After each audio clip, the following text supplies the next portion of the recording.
আমি কিন্তু আমার কো অ্যাক্টর কখনো সিলেক্ট করি না, আমি সিলেক্ট করি একটা ভালো স্টোরি। দারুণ একজন অভিনেত্রী এবং সে যেটা করে মাঝে মাঝে আমি খুব অবাক হয়ে যাই কিভাবে পারে।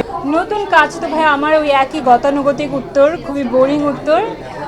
নতুন কাজের এখন পর্যন্ত কোনো খবর নেই। বনলতা সেনের অপেক্ষায় আছি। আমি যতদূর জানি যে এই বছরের প্রথম কোয়ার্টারেই রিলিজ পাবে আশা করি, তো সেটা নিয়ে অপেক্ষায় আছি। আর অ্যাওয়ার্ড তো অবশ্যই সবসময় অনেক বেশি কি বলবো, উৎসাহ যোগায়, আনন্দ যোগায়। তো যারা যারা মনে করেছেন আমি অ্যাওয়ার্ডটি ডিজার্ভ করি তাদেরকে অনেক অনেক ধন্যবাদ। বছরের শুরুটা খুব সুন্দরভাবে শুরু হলো এই অ্যাওয়ার্ড দিয়ে। আপনি দুইজন অভিনেতার সাথে, একজন সুপারস্টার শাকিব খান, একজন গুণী অভিনেতা চঞ্চল চৌধুরী, দুইজনের সাথে আপনার অভিনয় করা হয়েছে। আগামীতে আমরা আসলে কার সাথে কাজ করতে যাচ্ছি? ভাইয়া আই এম ভেরি লাকি যে আমি আমাদের দেশের এরকম বড় দুজন অভিনেতা এবং দুজনেই বেশ বড় সুপারস্টার আমি বলবো।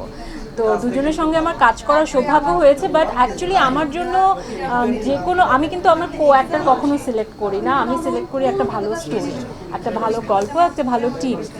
সেখানে আমার কো অ্যাক্টর যেই হবে, আমার কখনো ওরকম কোনো সিলেকশন নাই যে আমি অমুকের সাথে কাজ করব বা এর সাথে কাজ করতে চাই। যে কোনো ভালো অ্যাক্টরের সাথে আমি কাজ করতে চাই। নাবিলার নামটাই হচ্ছে একটা মিরাকেল। সিনেমায় যখন গেল সিনেমা হিট, উপস্থাপনাও ভালো করছে, কিন্তু সেই জায়গা থেকে উপস্থাপনার জায়গাটা ঘাটতি কেন, এটা একটু জানতে। না, ঘাটতি না। আপনি হয়তো খেয়াল করেছেন কিনা জানি না, আমি এই রিসেন্ট টাইমেই দুটো অনুষ্ঠান অলরেডি উপস্থাপনা করে ফেলেছি, অলরেডি যাচ্ছে টিভি চ্যানেলে। বাট দুঃখের বিষয় হচ্ছে উপস্থাপনায় কম মাঝে আমি কমিয়ে দেওয়ার কারণ, এবং এখনও তাও কম করছি, কারণ ঠিক সেরকম ইন্টারেস্টিং নন ফিকশন হচ্ছে না আমার মতে, যার কারণে দর্শক এখন টেলিভিশনও কম দেখছে, টেলিভিশন অনুষ্ঠানও কম দেখছে, প্রত্যেকটা অনুষ্ঠান দেখতে এক লাগে। সো এটা একটা খারাপ লাগার বিষয় আমার কাছে মনে হয়, যার কারণে আমাকে কম দেখাচ্ছে। সাম্প্রতিক সময় অনেকগুলো সিনেমা মুক্তি পেয়েছে, বিশেষ করে মেহজাবিন চৌধুরী সিনেমায় প্রথম। মেহজাবিনের জন্য কি বলার আছে বা মালতী দেখা হয়েছে? জি জি, আমার দেখা হয়েছে। আর মেহজাবিনের জন্য আমাকে যখনই কোনো ইন্টারভিউতে জিজ্ঞেস করা হয় যে আমার এই সময়ে সবচেয়ে পছন্দের অভিনেত্রীকে, আমি নির্দ্বিধায় তার নাম সবসময় বলে থাকি। সে অসম্ভব দারুণ একজন অভিনেত্রী এবং সে যেটা করে মাঝে মাঝে আমি খুব অবাক হয়ে যাই কিভাবে পারে।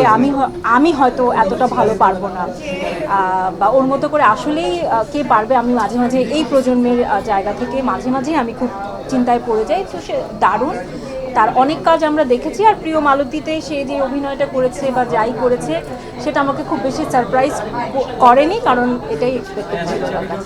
শাকিব খানের হিট সিনেমার পরে দরদটা এসে কিছুটা হলেও ঝিমিয়ে গিয়েছে।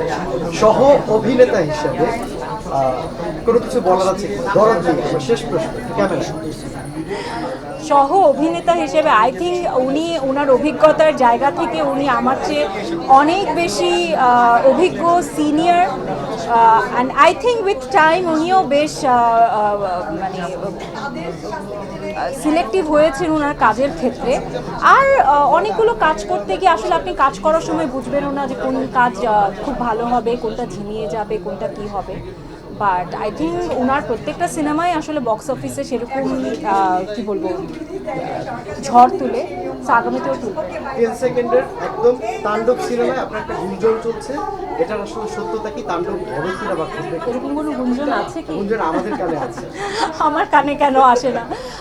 আমি এরকম কোনো সিনেমায় যদি পার্ট হতে পারি আমার খুব ভালো লাগবে, বাট এটা নিতান্তই গুঞ্জন, এখন পর্যন্ত আমার সাথে কোনো কথা হয়নি।